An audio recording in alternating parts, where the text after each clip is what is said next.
Hello everyone and welcome. Bonjour à tous et bienvenue. Je m'appelle Suzy Weldon et je suis ravie de rejoindre ce webinaire. Euh, et je suis directrice des communications de mon organisation. Je vous souhaite la bienvenue de la part de tous les équipes d'Audate aussi. On est si inspiré de vous rejoindre dans le monde entier. Il y a tellement de personnes et d'organisations qui s'intéressent à l'écologie intégrale et l'impact que ça a sur nos vies, que ce soit des individuels, des diocèses, des communautés religieuses ou des institutions. Je vous invite à vous présenter dans le chat avec votre nom, pays d'origine, diocèse ou organisation. À présent, quelques annonces pratiques avant de commencer le webinaire. Premièrement, si vous avez besoin de traduction, on offre des services d'interprétation en espagnol, italien, français et portugais.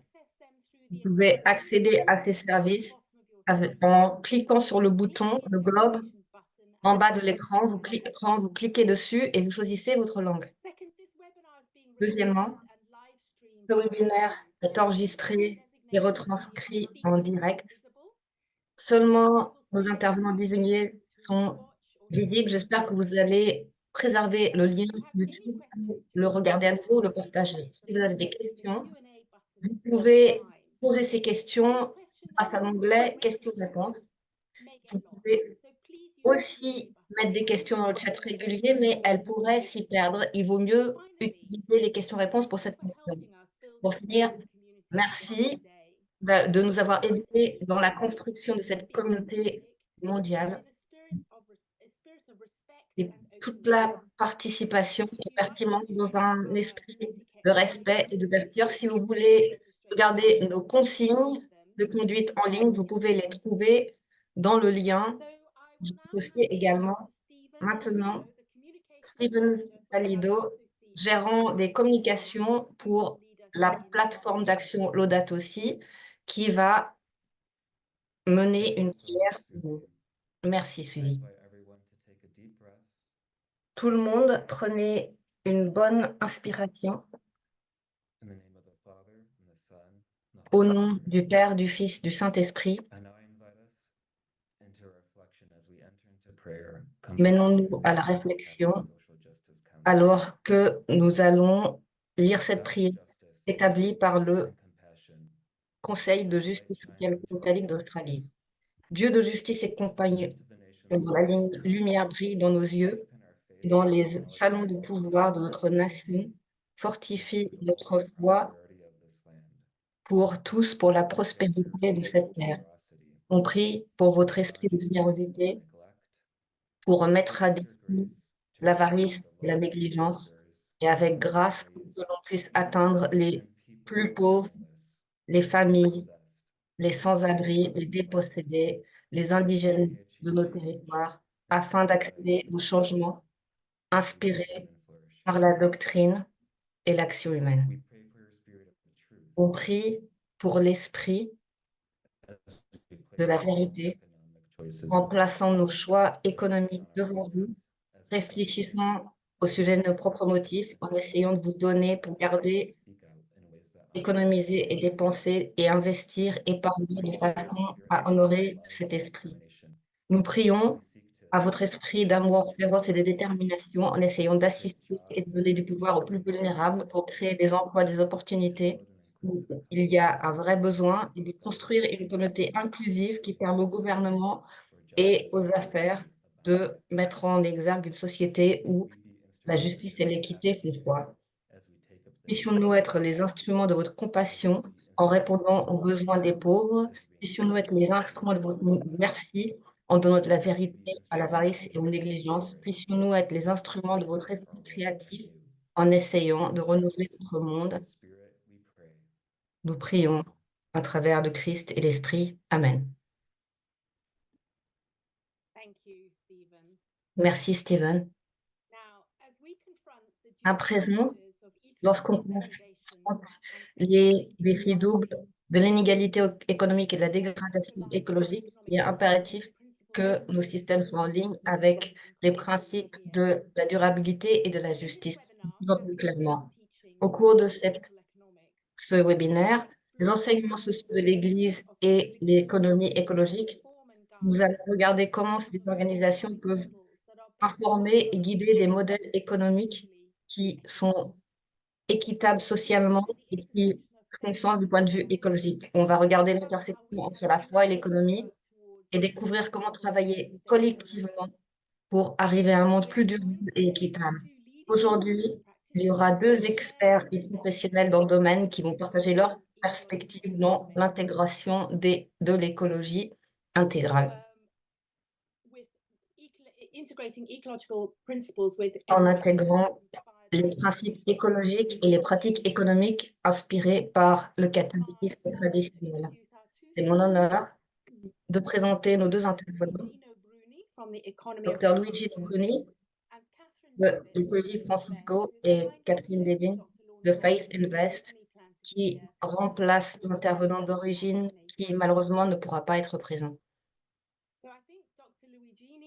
Le docteur Luigini Bruno, je crois, est prêt à intervenir en premier. Je vais vous donner un peu d'arrière-plan à son sujet. C'est un directeur scientifique à l'économie de Francesco. C'est un économiste et un historien de la pensée économique avec des recherches dans la littérature religieuse et des études bibliques. Il a étudié à Rome et il enseigne maintenant en tant que professeur d'économie politique et il mène les doctorats en sciences d'économie politique. C'est aussi un président de l'école d'économie civique basée, No, no problem. désolée pour ma Piano. prononciation. In the chat. Les informations sont dans le chat. Avant de passer le micro au docteur Luigino Bruni, les participants, vous pouvez lui poser des questions à n'importe quel moment dans la boîte questions-réponses. On va essayer d'en traiter autant que possible.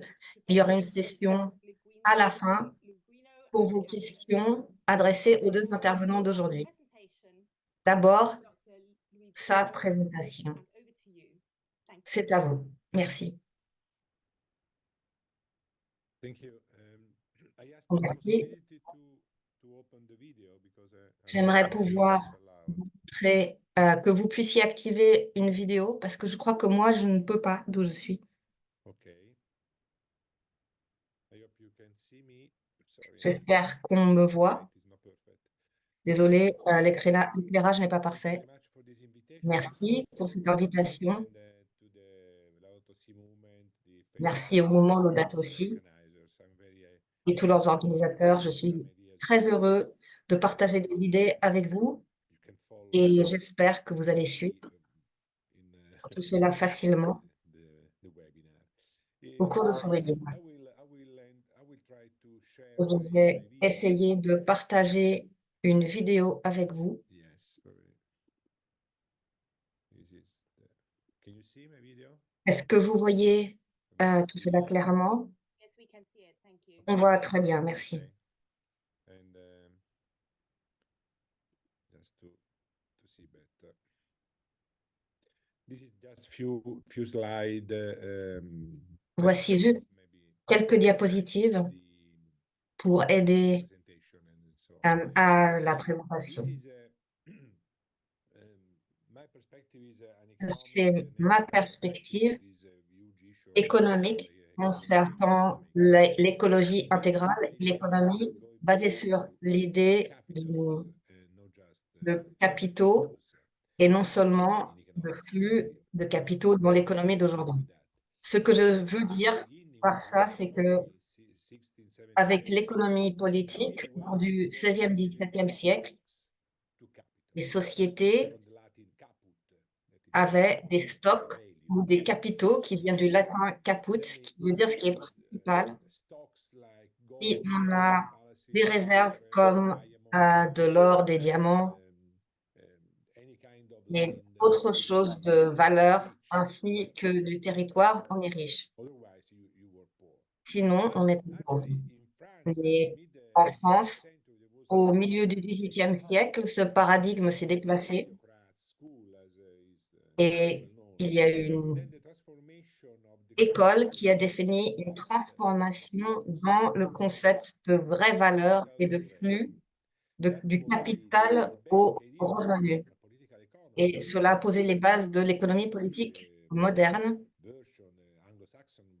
Il y a donc une version aussi anglo-saxonne. Ils ont défini la richesse, qui est la capacité de transformer ce que l'on possède en flux. Et donc, cela a donné le nouveau concept de produit intérieur brut. Si on est riche, comme les États-Unis, l'Italie, la France, l'Allemagne, la richesse d'une nation n'est plus tellement une question de capitaux en tant que tel, mais de flux. Et donc, le produit intérieur brut mesure ce flux annuel, ces mouvements de capitaux. Et donc, même selon Adam Smith, la force de travail, c'est un flux également. On sait que le PIB vient des capitaux. On ne peut pas produire de PIB sans réserve. Quelle sorte de réserve? Des réserves financières, techniques, le capital humain, le capital social, le capital relationnel. Il y a aussi un capital naturel et également le capital spirituel. Il est impossible de produire du PIB sans capital, sans réserve. Mais il y a plusieurs siècles, on a arrêté de mesurer le capital, on a mesuré le flux de capitaux et le revenu ainsi généré. C'était un choix qu'on peut comprendre pour l'époque, mais quel est le problème avec ce choix? Nous ne voyons pas, nous ne voyons plus la détérioration de ces capitaux que nous sommes en train de consommer. On puise dans nos réserves. Celles-ci sont devenues quelque peu invisibles. Qu'il s'agisse de réserves sociales comme de communautés naturelles. Nous avons donc cru énormément. Il y a une croissance incroyable, mais on a puisé dans ces réserves sans remboursement, sans payer. Et donc notre crise, non seulement écologique, mais cette crise a beaucoup de ramifications. Elle dépend de la détérioration, voire de l'épuisement de ces capitaux. Et cette course, cette obsession avec ces flux, avec le PIB, y a contribué. Et ensuite, juste pour l'application, pendant ces quelques minutes, la première application est la soi-disant éclipse de la Terre, du territoire. Au début de l'économie politique, les apports, les facteurs de production étaient gratuits, la force de travail, le capital et le territoire. Le territoire était considéré comme un élément essentiel de la production, mais à partir de la fin du 19e siècle, les terres en tant que telles ont disparu de l'horizon du paysage économique et ensuite nous sommes allés d'une économie à 3 dimensions, force de travail, capital et territoire, à 2 dimensions, le capital et la force de travail, une sorte d'éclipse de la terre, de la nature, du territoire. Et si on ne voit plus les terres, on ne voit plus l'histoire, les racines, l'espace, l'avenir, les enfants, tout ce qui est généré par cette terre. Parce que la terre, c'est aussi notre connexion à nos racines, à l'histoire et à notre avenir avec nos enfants et ainsi de suite. Donc, nous sommes dans un paysage linéaire, sans cette troisième dimension de la Terre. Et c'est aussi un peu un paradoxe, parce que l'économie de marché se base sur la règle d'or de réciprocité.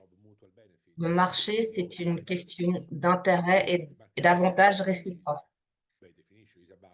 Par définition, le marché se définit comme ça. C'est une forme de réciprocité, de coopération entre personnes. Cependant, il y a ce paradoxe, on applique cette relation de bénéfice mutuel avec cette règle d'or de réciprocité uniquement entre humains. Et on a complètement laissé de côté la nature. Il y a de la réciprocité entre hommes et femmes, mais pas dans la nature. Saint François d'Assise même a parlé de la lune, de la terre, nos sœurs. Et c'est l'idée que la réciprocité humaine ne suffit pas. Le marché ne prend juste en compte les êtres humains en matière de dualité de coopération, mais on ne voit plus, on pose un voile sur la nature. Et il y a aussi cette idée d'indice de développement humain qui est populaire dans de nombreux pays, notamment en Italie. Cette idée que le bonheur est quelque part indexé sur le PIB. D'accord, c'est quelque chose, mais ça ne suffit pas à définir le bonheur. Le bonheur est encore le bonheur humain. Et le bonheur des animaux, des plantes, de toutes les créatures. Il y a encore cette idée de réciprocité que le bonheur humain n'est pas possible et ne suffit plus aujourd'hui, alors qu'on dépasse cette crise écologique. Autre forme de capital qu'on ne voit plus, non seulement la terre, mais aussi la spiritualité. C'est un capital inestimable au sein de notre société et même de notre économie. Le travail est aussi une question religieuse. Il est impossible de travailler bien sans but et sans signification. Les êtres humains sont des animaux qui ont besoin de sens. On ne peut pas aller travailler tous les jours juste pour l'argent. Cela ne suffit pas à nous motiver tous les jours de nos vies. Et le capitalisme du XXe siècle a généré beaucoup de richesses, de succès, de développement, mais grâce à la présence de travailleurs avec des buts. Il s'agit des idéologies. Qu'il s'agisse de chrétienté, bouddhisme, confucianisme, de socialisme et ainsi de suite, c'est un capital idéologique qui a formé les racines du succès économique. Mais il y a une illusion liée à ce genre de capital. Nous consommons ce capital spirituel et idéologique sans créer de nouveaux capitaux, parce que les affaires, le business consomme ce capital, mais ne peut pas le générer, le régénérer. Pourquoi? Parce qu'il est retiré de la terre. Et la spiritualité est gratuite. C'est quelque chose de magique qui se défie de ces lois-là. La différence entre la spiritualité et se fait fi de toute approche commerciale aux divinités. Cette crise est donc aussi une crise spirituelle, de but, de sens, d'objectif pour vivre. Il faut une nouvelle saison pour construire la spiritualité. Le pape François à Assise a aussi dit des choses très belles à ce sujet. La durabilité est donc un mot multidimensionnel, pour le citer. En dehors des questions environnementales, il y a aussi des dimensions sociales, relationnelles et spirituelles. Donc, la dimension spirituelle est importante. Il a aussi dit qu'il y a une non-durabilité spirituelle en ce qui concerne le capital. Les êtres humains ont été créés à l'image de Dieu et conformes à lui. Ils cherchent du sens avant de rechercher les biens matériels. Nous sommes tous en quête de sens. C'est pour cela que le premier capital de toute société est un capital spirituel, car cela est ce qui nous donne une raison pour nous lever tous les matins et d'aller travailler et engendre la joie de vivre qui est si nécessaire pour l'économie. Notre monde consomme rapidement cette sorte de capital essentiel et accumulé lors de... Et donc, le pape a dit aux jeunes s'ils avaient un capital spirituel, Et donc, il a répondu qu'il était urgent de reconstruire ce capital spirituel, que la technologie peut faire beaucoup, mais le savoir-faire ne suffit pas. Il faut aussi du savoir pourquoi les choses sont comme elles sont. Non seulement comment, mais pourquoi sortir de cette situation. Et pour conclure, des implications politiques de ce que j'ai dit. Premièrement, aujourd'hui, toute l'humanité ensemble, la communauté mondiale, il faut commencer à nouveau à mesurer la détérioration de capital, non pas seulement le PIB, mais des mesures, par exemple, de capital relationnel, de réserve sociale, de l'environnement, ce qui est détérioré. Ce n'est pas assez de mesurer le PIB. Il faut savoir ce que nous sommes en train de détruire. Aujourd'hui, par exemple, en Europe, il n'y a presque plus d'abeilles et il y a aussi des guerres en Europe qui ont un impact énorme. La guerre peut faire augmenter le PIB, mais diminuer d'autres choses. Deuxièmement, un recours aux capitaux. Les flux aujourd'hui ne suffisent plus. Les personnes sont pauvres car elles n'ont pas de capital social, humain, de santé, de capital relationnel. Donc, si on évalue la pauvreté, il ne faut pas seulement analyser les flux de capitaux. Et pour finir, des nouveaux codes narratifs pour parler de la spiritualité au XXIe siècle. Et notre façon de présenter ces questions aux jeunes ne suffisent pas. Les gens maintenant ne comprennent pas forcément ce que l'on dit lorsqu'on parle de Dieu. Nos éléments narratifs ne sont plus en phase, il faut les redéfinir afin de disséminer les belles paroles de l'Évangile auprès des jeunes. Merci beaucoup. Merci, Dr. Lugino. J'ai trouvé tout cela fascinant. Il y a beaucoup à réfléchir à ce sujet et j'en ai appris beaucoup sur ce recentrage sur le PIB qui a rendu certaines choses invisibles et qu'on a perdu de vue ce qu'on fait. Et l'idée qu'il faut aussi reconstruire le capital spirituel qui nous concerne tout à fait ici. Donc, merci beaucoup. Ce sont des nouvelles façons de penser ces questions pour moi. Merci beaucoup. À présent, notre prochaine intervenante, Catherine David de Faith Invest, qui va parler de mesures pratiques pour l'écologie, pour l'économie écologique. Elle a travaillé avec la Chambre du commerce irlandais pour la foi et la justice environnementale.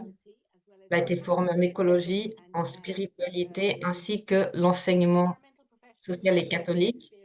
C'est une professionnelle dans le secteur environnemental, experte dans les politiques et la gestion de programmes. Elle donne aussi des conférences dans un milieu universitaire. Vous pouvez en savoir plus sur sa biographie dans le chat. Merci. Bonjour à tous.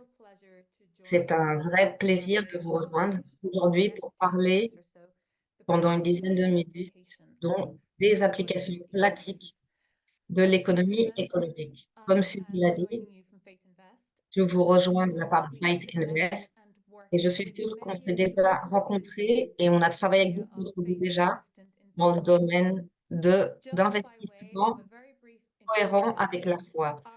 Pour une introduction, notre vision ici est d'un monde où toutes les communautés et institutions religieuses peuvent contribuer activement à un avenir dans lequel on va vivre en exprimant leurs valeurs basées sur la foi dans les choix qu'ils font en matière de finance et d'investissement. Nous réalisons cette vision de 3 façons. Nous mettons sur pied un réseau vivant d'investisseurs basé sur la foi. Deuxièmement, on fournit des opportunités de formation, d'éducation et d'échange et de collaboration. Troisièmement, on offre un accompagnement personnalisé pour ceux qui cherchent une trajectoire financière plus cohérente avec leur foi religieuse. avant d'en parler un peu plus, on va prendre un peu de recul. Le pape François, avec son encyclique révolutionnaire Laudato Si, qui a presque 10 ans, a inspiré une révolution globale au sein de l'Église catholique et en dehors de celle-ci, concernant notre relation à la terre et celle qui y habite. Laudato Si appelle à un voyage vers la durabilité grâce à l'écologie intégrale. Quel est l'appel de Laudato Si pour les investisseurs basés sur la foi? Laudato Si exige de nous que l'on se penche sur les questions plus profondes de la valeur, de l'objectif et de l'identité, alors qu'on répond à la crise écologique et en matière de nos relations à l'économie, nos finances et nos investissements. Cet appel exige de nous que l'on pense les choses différemment, des choses qui sont devenues normales et pratiques pour nous. On a besoin de se demander ce que ça signifie aujourd'hui, d'être vraiment en cohérence avec notre foi et nos valeurs les plus profondes. Cela nous oblige à inviter dans la conversation des éléments qui pourraient paraître pas trop confortables, pas à leur place, des éléments qui vont exiger de nous du courage et de la confiance. Mais ce travail est essentiel, ce travail pour revisiter les valeurs profondes qui nous animent et qui animent nos choix, surtout économiques, est absolument essentiel. On a besoin de demander constamment comment ces choix sont structurés, quels facteurs il faut prendre en compte, lesquels sont systématiquement mis de côté, qui prend les décisions et possède-t-on les capacités et les forces pour impulser le changement et bien sûr, quelle est notre vision à long terme? Dans quel monde voudrait-on vivre? Dans l'esprit de l'écologie intégrale, il y a de l'espérance pour la terre et les pauvres. La plateforme Laudato Si nous donne des opportunités extraordinaires pour répondre à cette invitation du pape François. Ces 7 objectifs, je pense que vous les connaissez déjà, à ce stade, nous donnent des consignes concernant des actions urgentes et immédiates que l'on peut tous prendre, qui que l'on soit. L'écologie économique est un de ces topics. L'économie écologique reconnaît que l'économie existe à l'intérieur de la société humaine. J'ai été surpris par ce que le docteur Luigiano a dit au sujet du pourquoi ça fonctionne ainsi et non seulement comment ça fonctionne. L'idée que l'économie est à l'intérieur d'une société humaine qui est entremêlée avec la planète et la nature. Il y a des principes communs entre l'écologie et les enseignements sociaux de l'Église concernant la justice, l'équité et la dignité humaine. Ils convergent en reconnaissant le besoin urgent de créer des systèmes économiques qui font la promotion du bien-être des personnes et de la planète. L'économie écologique et les enseignements sociaux de l'Église font la promotion de l'épanouissement humain et du bien-être dans le contexte de la vie durable sur la planète. L'enseignement social et l'économie écologique affirment les principes de gouvernance, renforçant notre responsabilité humaine pour prendre soin et protéger l'environnement pour le bien de l'environnement lui-même. Les 2 perspectives font du bien commun une priorité, faisant la promotion du bien-être de toute la société, surtout les plus vulnérables, et protéger le bien-être de toutes les espèces qui vivent sur cette planète. Les enseignements sociaux de l'Église catholique et l'écologie économique mettent l'emphase sur la connexion, les interconnexions de la société humaine et entre la société humaine et toutes les espèces de cette planète. Et à l'intérieur de cela, le besoin de solidarité mondiale. Afin de construire une économie écologique qui soutient le bien commun, il faut penser différemment à la façon dont on utilise les ressources et le travail d'investissement et comment ceux-ci sont utilisés en tant qu'individus et aussi institutions religieuses. Un des défis de l'économie aujourd'hui, cette déconnexion entre les objectifs auxquels on aspire dans la vie et les choix pratiques et financiers que l'on fait en tant qu'institution religieuse.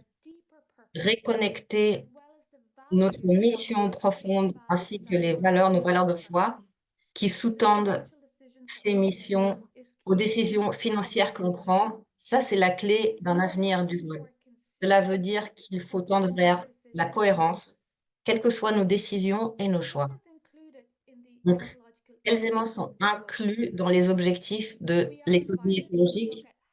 On nous invite à regarder comment on crée et on gère nos investissements et Faith Invest s'occupe de cette question, nous encourage aussi à nous pencher sur les systèmes bancaires durables ainsi que l'assurance.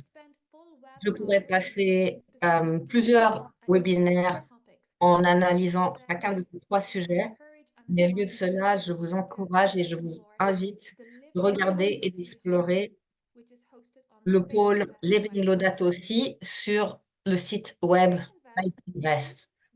Faith Invest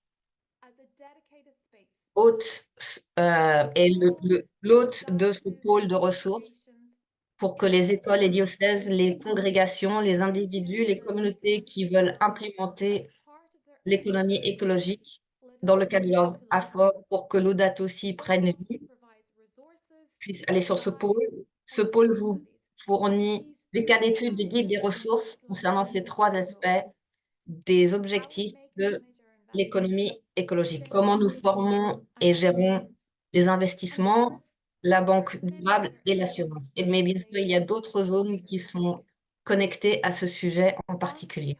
Sur ce pôle numérique, ces ressources sont personnalisées pour des publics spécifiques, qu'il s'agisse d'universités, de diocèses, de congrégations, d'écoles, et ces ressources sont structurées et guidées par les principes catholiques de voir, discerner, agir.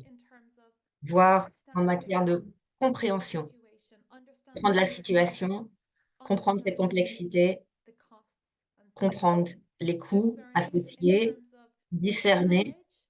Donc, avec les connaissances, il faut discerner et réfléchir au sujet du sens que cela a pour nous en tant que personnes de foi et agir, donc savoir quelle démarche prendre pour impulser le changement aligné avec nos valeurs religieuses. J'aimerais juste vous montrer une brève vidéo sur ce que les organisations religieuses ont à dire à ce sujet, au sujet de Laudato Si et Faith Invest.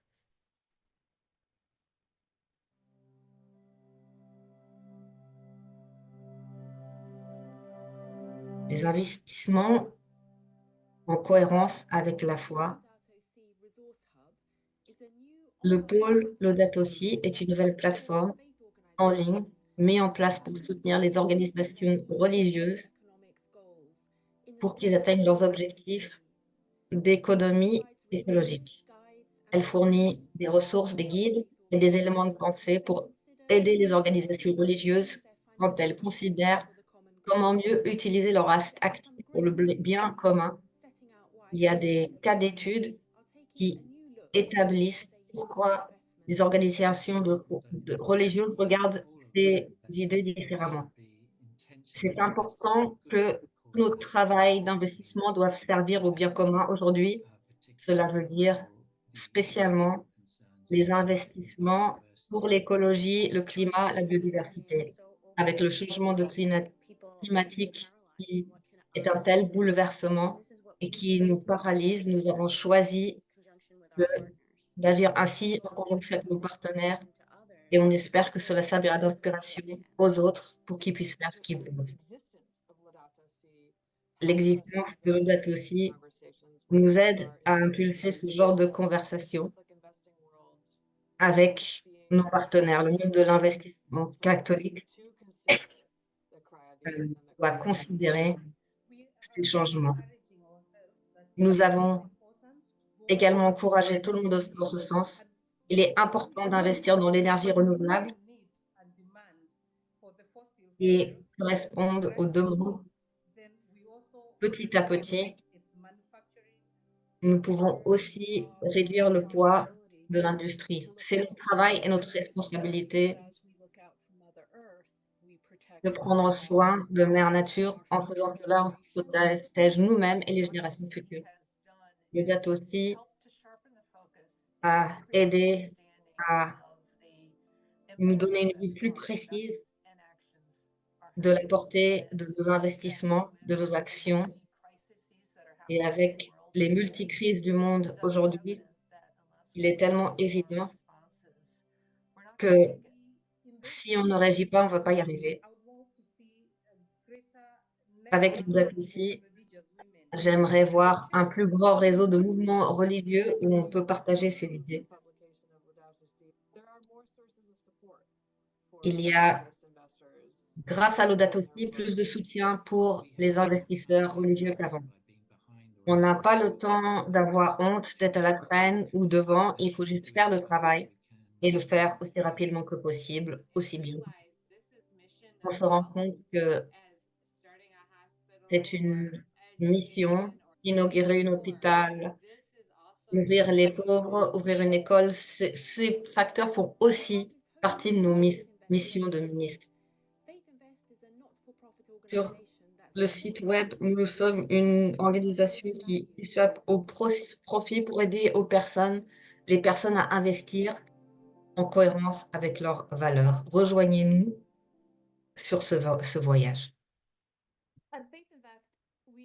Chez Faith Invest, on fournit des occasions très pratiques et uniques pour soutenir les organisations religieuses dans ce travail. Nous trouvons que de nombreuses organisations ont des valeurs très fortes et riches d'un côté, mais ils ont leur politique financière de l'autre sans établir un pont entre ces deux mondes. Le travail que l'on fait est d'accompagner les organisations qui veillent et faire des choix financiers qui sont plus en ligne avec leur foi. Nous créer un espace qui soutient ce processus de changement. Développer des politiques cohérentes avec la foi, c'est une base très forte pour que les organisations religieuses puissent montrer qu'ils tiennent vraiment à cœur et qu'ils puissent développer leur capacité d'être plus cohérents et avec plus de confiance. En ce moment, on fournit une formation en ligne qui dure 4 semaines et en plus d'introduire les principes d'investissement en cohérence avec la foi, vous donne des instructions pratiques pour que vos investissements, politiques d'investissement soient plus cohérents avec votre foi. Cette formation commence le 7 mai et peut s'appliquer à tous les niveaux, quelle que soit, votre étape de ce voyage. Ça s'adresse à tous ceux qui aimeraient aller plus loin. On encourage, ceux qui ont des rôles financiers ou d'encadrement dans les organisations religieuses à nous rejoindre, mais toute organisation peut nous rejoindre. Il y a 4 modules au cours de ce cours. Le premier module commence le 7 mai, dans 4 semaines. Je suis ravie de rajouter que nous avons une offre d'été avec une réduction de 50 des frais qui sont très respectables. Nous avons aussi des possibilités de bourse. Vous pouvez vous inscrire et nous rejoindre pour ces formations très engageantes et très vivantes et où on peut vous assister dans le développement de vos plans d'action Laudato Si et l'adhérence aux enseignements sociaux de l'Église catholique et l'économie écologique. Vous pouvez cliquer sur le lien pour nous rejoindre. Merci de votre écoute et j'attends vivement vos questions. Merci, Catherine. C'était une super présentation qui me donnait des ramifications classiques de l'analyse de l'intervenant précédent. Ce qui ce que l'on peut faire dans ce contexte. Maintenant, on va s'intéresser aux questions-réponses. Merci au docteur Lugino et à Catherine.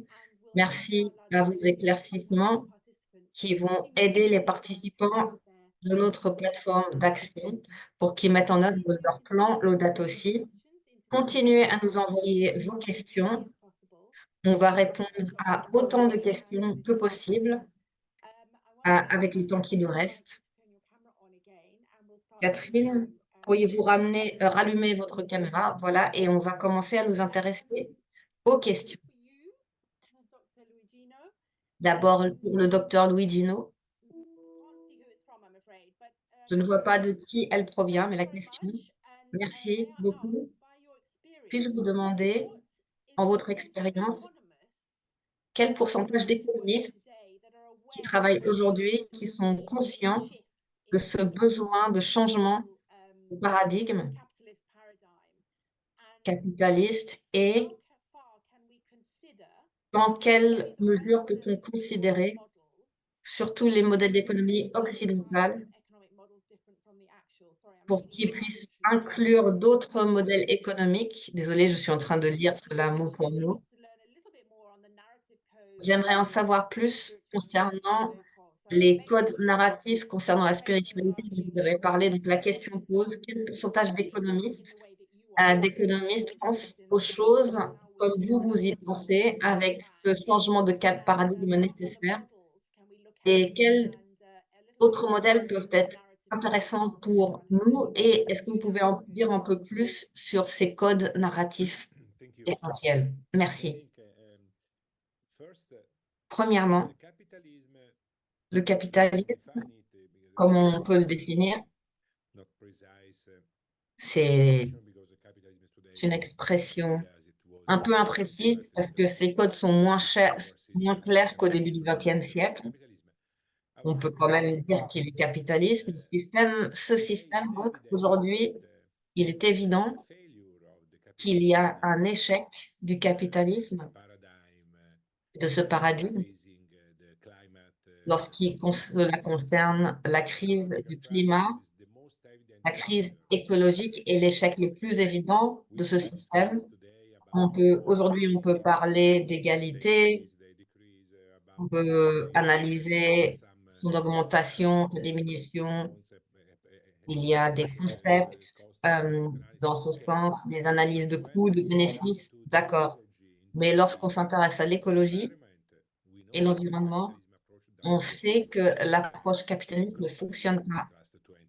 Il y a une évidence globale au cours des 20 dernières années et aujourd'hui, 90% des économistes, je pense, considèrent que c'est important et que notre confiance aveugle dans les mécanismes du marché ne suffisent pas. Certains mettent l'emphase sur la vie humaine, sur la planète, mais de mon point de vue, quand je travaille avec mes collègues au cours des dernières années, pour mesurer le capital végétal, les plantes par exemple,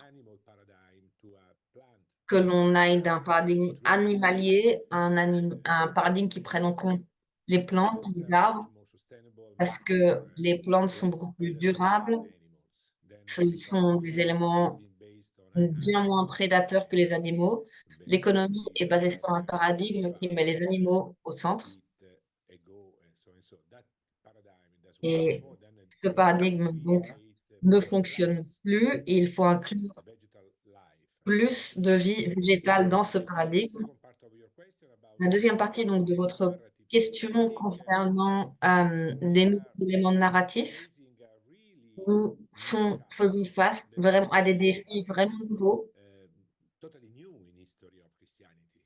inédits dans l'histoire de la chrétienté. C'est le défi de la langue. Entre mon grand-père et moi, et entre moi et mes neveux, il y a un changement de paradigme si fondamental dans la façon dont on parle de Dieu, ce que Dieu représente après la révolution scientifique, ce que signifierait Dieu et Jésus aujourd'hui.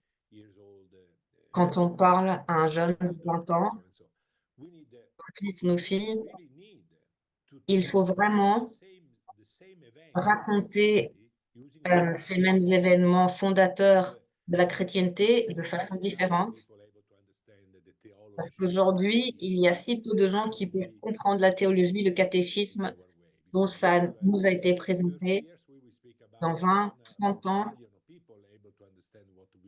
il n'y aura qu'une personne sur 1 million qui pourra comprendre cela. Il faut quelque chose de nouveau. Je ne sais pas quoi exactement, mais c'est le défi de notre Église. On utilise des mots d'amour dans une langue qui est devenue incompréhensible. Et pour moi, c'est un défi énorme pour l'avenir. Nous ne pouvons pas uniquement parler aux personnes nées au XXe siècle. Ce n'est pas assez. Il y a un abîme symbolique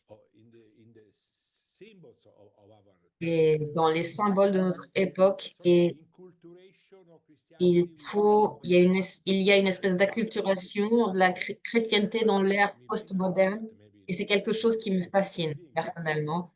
J'aurais peut-être pas le temps de m'étendre dessus aujourd'hui, mais autrement, la chrétienté ne sera plus pertinente, et ça, ce serait un vrai dommage.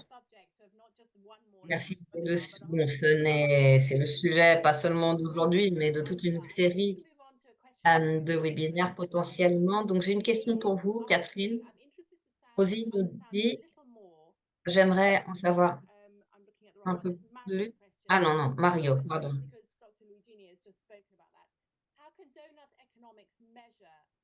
Comment les économistes peuvent-ils mesurer le capital environnemental, social et spirituel? Et Donuts Economics, que connaissez-vous à cet sujet, l'économie des donuts et le rôle des investissements d'impact pour que les investissements soient plus alignés? Ce sont des questions assez sérieuses. Moi, je m'intéresserai à la deuxième question en premier. C'est une très bonne question et de nombreuses organisations religieuses s'intéressent à ce sujet. Juste pour chez Faith Invest, ce qu'on fait, c'est qu'on ouvre un espace pour que des organisations religieuses puissent prendre le contrôle des relations qu'ils ont avec divers aspects de l'espace d'investissement, et aussi pour devenir plus confiants dans ce qu'ils comptent faire avec ces investissements, avec une emphase particulière sur l'intégration de leurs valeurs de foi. C'est le point de départ pour notre travail. On s'assoit avec les organisations et on crée un espace où ils peuvent explorer ce que sont leurs valeurs et ce que ces valeurs disent, et comment ces valeurs religieuses sont pertinentes à cet espace. Et à partir de ce travail de réflexion, ils peuvent peut-être mieux tester leurs partenaires d'investissement ou d'autres investissements d'impact, mais d'autres vont décider qu'ils vont faire cela à plus long terme et que cet engagement soit une partie explicite de leur investissement. Ce qui est important ici, de notre point de vue, du moins, ce n'est pas tellement une question de stratégie d'investissement, que ce soit des tests positifs ou négatifs ou des investissements liés à l'impact. Ce qui nous concerne, c'est que les intentions dans les investissements et que les organisations religieuses sentent une idée de possession concernant ce qu'ils veulent faire, leurs valeurs et le rôle de leurs valeurs religieuses à l'intérieur de cet espace, et donc qu'ils décident quelle stratégie ils préfèrent adopter. Merci Catherine. Malheureusement, on n'a plus beaucoup de temps. Je vais prendre une dernière question. Tous les deux, vous pouvez y répondre pour revenir à une question pratique. Quelle démarche pratique peut-on prendre en tant qu'individu? Catherine?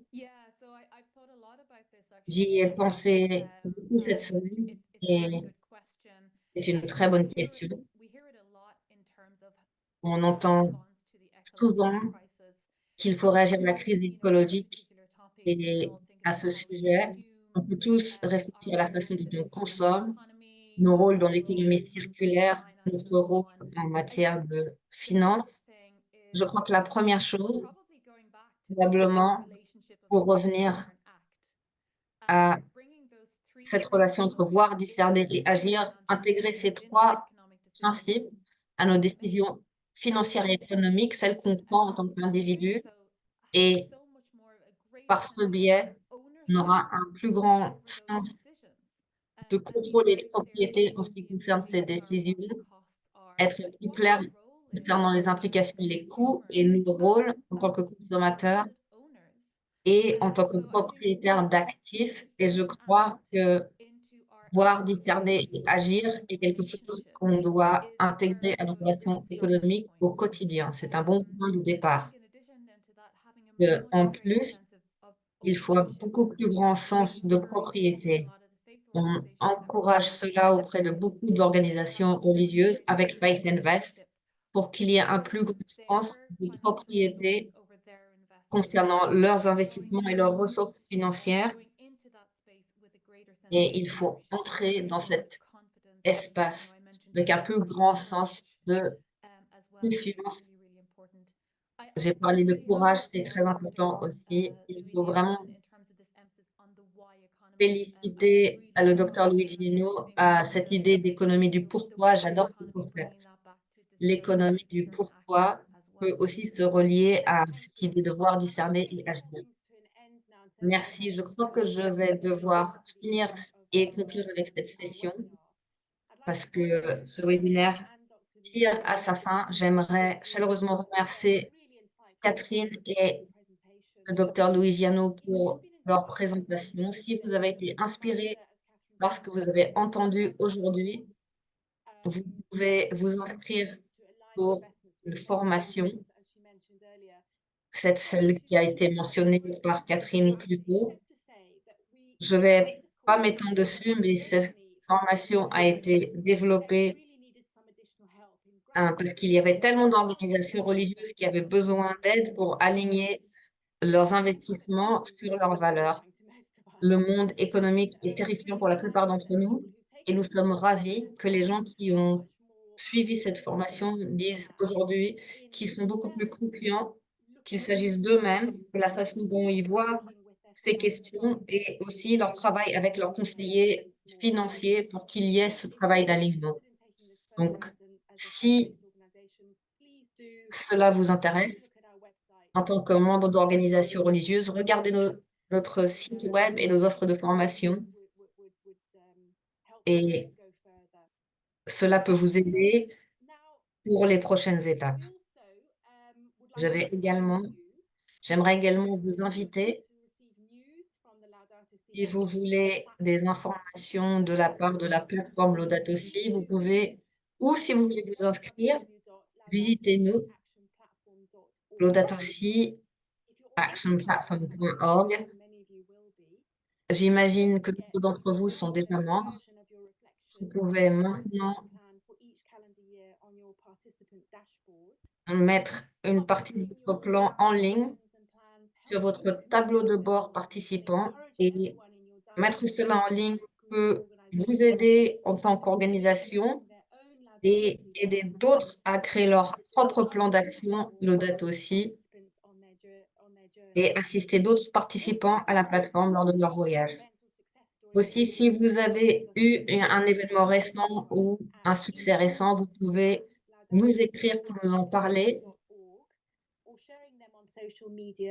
Vous partagez cela sur les réseaux sociaux en nous taguant. Vous pouvez aussi tout contribuer au chat. Avant de finir, j'aimerais dire merci à tous ceux qui nous ont rejoints du monde entier. Ça a été un vrai plaisir. Et merci à ceux qui travaillent dans l'ombre, les traducteurs. Et pour finir avec notre prière de fin, le 16 et le 22 mai, nous allons vous parler de compensation pratique et un deuxième webinaire sur le secteur religieux. Donc, le 16 et le 22 mai, vous pouvez regarder notre site pour plus de détails. Au cours des prochains jours, on va vous envoyer les liens au webinaire et des informations pour les prochaines étapes à suivre. Je vous souhaite une très bonne journée et soirée. Et c'est à notre prière de fin. Merci à vous.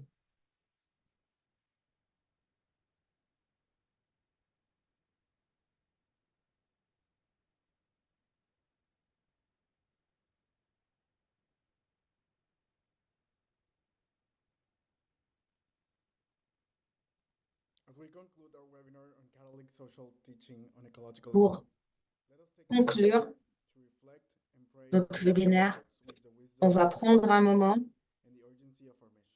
pour se pencher sur les questions et l'urgence de notre mission. Dieu, dans votre sagesse, vous avez fait appel à nous pour prendre soin des pauvres. Guidez-nous dans les leçons à apprendre pour mettre en application l'écologie économique et les enseignements sociaux. Aidez-nous à voir comment prendre soin de notre maison commune et étendre votre création à nos frères et sœurs. J'aimerais que cette discussion se traduise en action pour nous et aussi pour les générations futures. Et grâce à nos efforts, nous allons donner naissance à une économie plus équitable et juste. J'aimerais que notre travail contribue à la justice et la durabilité, ainsi que toute la vie. Au cours de ce voyage, nous aurons besoin de force et de conseils. J'espère que cette prière servira de base pour l'action et pour que nous puissions appliquer ces enseignements à tous les aspects de notre vie.